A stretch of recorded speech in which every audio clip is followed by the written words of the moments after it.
আজকে যে সভায় আপনি উপস্থিত হয়েছে সেই সভা ফেস্টুন ব্যানার ছাড়া কি বলবেন? দেখুন, দুষ্কৃতীরা ছেড়েছে, আমি এর থেকে বেশি এখন বলবো না। অফিসার এসেছিলেন একজন, আমার সাথে কথা বললেন, তাকে বিষয়টা বললাম, আমাদের লিখিত অভিযোগ দায়ের হচ্ছে। আমি একটা কথা বললাম যে আপনারা জানেন এখানে একটা রাজনৈতিক দলের কর্মসূচি হবে, স্বাভাবিকভাবে এখানে প্রোটেক্ট করা দরকার ছিল, অর্থাৎ এখানে আপনাদের ফোর্সের চাই সিভিক ভলেন্টিয়ার হোক বা কনস্টেবল রাখা দরকার ছিল। সেই বিষয়টা তিনি যে উত্তরটা দিলেন আমাকে সে তত পছন্দ লাগেনি।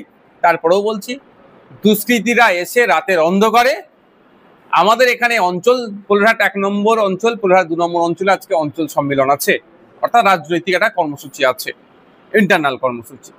আমাদের যারা প্রতিনিধি আসবেন তাদেরকে স্বাগত জানানোর জন্য এই অভ্যর্থনা কমিটির পক্ষ থেকে একটা তোরণ করা হয়েছিল, একটা গেট করা হয়েছিল।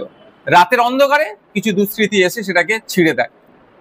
এবার কে বা কারা, তাদের পলিটিক্যাল অ্যাফিলিয়েশন কি, আমি এক্ষুনি বলতে পারবো না, বা আমি হাত গুনাকে বিশ্বাস করি না, বা আমি হাত গুনতে পারি না।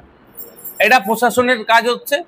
যে বা যারা এই ব্যানারকে, গেটকে ছিঁড়ে অস্থিরতার পরিবেশ তৈরি করতে চেয়েছিল, হিংসার পরিবেশ তৈরি করতে চেয়েছে, আমরা তাদের ফলে তো পা দেব না। তাদের বিরুদ্ধে কঠোর ব্যবস্থা প্রশাসনকে নিতে হবে।